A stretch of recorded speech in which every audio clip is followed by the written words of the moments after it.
The year 2026 was supposed to mark the ultimate triumph of global sports marketing with the arrival of the FIFA World Cup. It is officially projected to be the largest and most watched sporting event in human history, spanning 3 host nations, 48 teams, and generating billions of dollars in corporate sponsorships.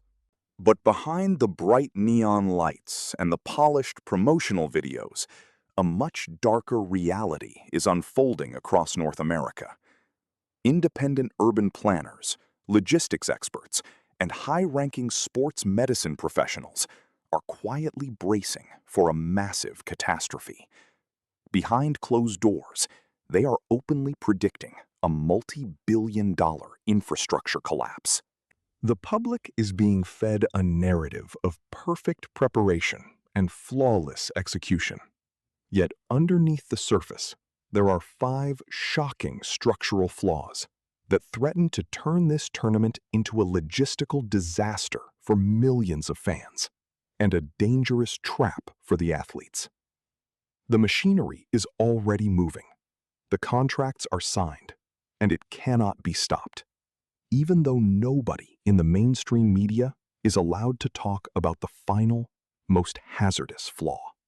Number 1 is the phenomenon of the furnace stadiums. Architectural masterpieces like AT&T Stadium in Texas and SoFi Stadium in California are celebrated as absolute pinnacles of modern engineering, costing billions of dollars to construct. However, these massive venues were built primarily for American football, which is played during the cooler autumn and winter months. They were never designed to withstand the brutal reality of a North American midsummer heat wave. In July, several host cities will face historic atmospheric temperatures pushing past 100 degrees Fahrenheit. But the real danger lies in the field-level heat index. When 80,000 screaming fans are packed into an enclosed bowl and thousands of massive heat-emitting broadcast lights are turned on, the temperature on the pitch skyrockets far beyond normal limits. Even stadiums equipped with high-tech retractable roofs and industrial air conditioning systems cannot effectively cool an enclosed grass surface of this immense scale. Leading sports doctors are quietly warning FIFA that forcing athletes to sprint at maximum intensity for 90 minutes in this suffocating environment will lead to severe heat exhaustion, sudden hydration failure, and dangerous spikes in core body temperature, all happening live on global television. Number 2 is the Great Grass Gamble. This is a complex and risky logistical operation, born entirely out of a strict, unyielding FIFA mandate. Official regulations dictate that every single World Cup match must be played exclusively on real, living, natural grass. But the majority of elite NFL stadiums in the United States utilize artificial turf. To comply with these rules, stadium owners are forced to participate in a high-stakes experiment. They are spending millions of dollars to grow temporary natural grass systems in specialized, high-tech agricultural facilities located hundreds of miles away from the venues. Just weeks before the opening kickoff, this living turf must be cut, loaded onto dozens of heavy flatbed trucks, transported across the country, and laid down directly over the existing artificial surfaces inside the stadiums. They are spending millions of dollars to grow temporary natural grass systems in specialized, high-tech agricultural facilities located hundreds of miles away from the venues. Just weeks before the opening kickoff, this living turf must be cut, loaded onto dozens of heavy flatbed trucks, transported across the country, and laid down directly over the existing artificial surfaces inside the stadiums. Professional groundskeepers are terrified because if the roots of this temporary grass do not bond perfectly with the underground soil within a critical 72-hour window under the massive stadium roofs and artificial lighting, the entire surface will fail. During high-speed turns and aggressive tackles, the turf will literally rip apart under the players' boots, creating uneven, unstable footing, which is the exact condition that causes devastating, career-ending ligament tears for the world's elite athletes. Number 3 is cruel distance warfare.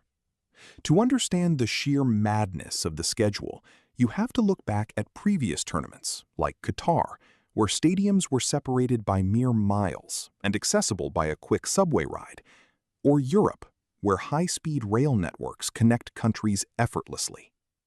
In the upcoming tournament, the immense geography of North America becomes a direct weapon against the physical endurance of the players. Teams will be subjected to unprecedented travel demands, forced to board flights and travel 4,000 miles between Vancouver, Dallas, and Mexico City, often with less than 48 hours of recovery time zones, completely disrupting their circadian rhythms, metabolic cycles, and natural sleep patterns. Within a single 48-hour window, players must adapt their bodies from the cool, damp northern winds of Canada to the heavy, energy-sapping tropical humidity of the American South. Sports scientists openly claim that this brutal schedule will systematically destroy the physical recovery capacity of the athletes, turning the crucial knockout stages into a slow-motion survival horror where only the least exhausted squads can survive. Number 4 is total highway collapse.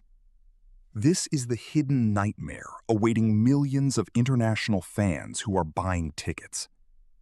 Unlike Europe or Asia, the United States completely lacks a unified, high-speed public rail network capable of moving massive crowds of people between major urban centers. The entire transport strategy relies almost entirely on domestic airlines and interstate highways. Transportation algorithms and urban planning models are already predicting an inevitable, catastrophic gridlock. American metropolitan areas are already notorious for severe traffic, but when millions of foreign tourists hit the highways simultaneously, the entire transportation infrastructure will fail. Experts warn of historic, multi-hour traffic jams on major interstates surrounding the venues, compounded by unprecedented delays at domestic airport terminals. Thousands of fans who saved money for years and paid a fortune for match tickets risk spending the entire day trapped in burning, stationary traffic, arriving to empty seats in the final minutes of the match they crossed the world to see, while the clock ticks away without them. Number 5 is the suffocation arena, which remains FIFA's darkest and most heavily guarded secret. The historic Estadio Azteca in Mexico City is a legendary venue, but geographically, it represents a severe biological hazard for elite athletes. The stadium sits over 2,200 meters above sea level, where the oxygen levels in the atmosphere are notably, dangerously thin, forcing the human heart to pump significantly faster just to sustain basic movement. But altitude is only half the problem, as sports officials are trying to downplay Mexico City's persistent, heavy industrial smog. During the hot summer months, a thick blanket of toxic ozone and dangerous particulate matter becomes trapped directly over the high-altitude city basin. World-class players will be forced to perform at absolute maximum physical exertion, while their lungs desperately gasp for oxygen in a heavily polluted, toxic atmosphere. Medical staff are quietly warning that this combination makes the venue the most physically hostile, potentially lethal playing environment ever approved for a World Cup match. The corporate machinery is already in motion. The billions have been transacted. The tickets have been sold. And it is far too late to turn back or change the plan. The World Cup is a ticking time bomb, and the clock is rapidly running out.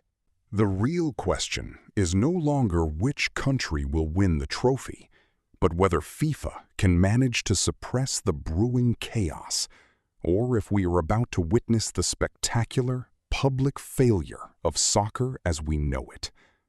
Expose your true thoughts in the comments below, and hit the subscribe button if you have the courage to follow the dark side of sports history.